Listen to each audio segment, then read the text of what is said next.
Tatlong dahilan kung bakit ayaw ka ng mga katrabaho mo. Una, para kang bagyo, ang lakas ng hangin mo.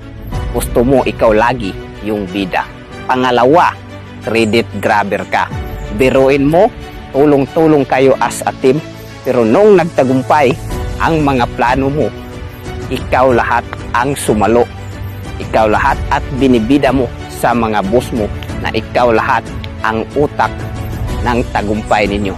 Pero ito naman ang pangatlo. Ang pangatlo po ay kabaliktaran naman ng credit grabber. Noong pumalpak yung mga plano ninyo, nawala ka na parang bula. Ayaw mong akuhin ang mga pagkakamali mo.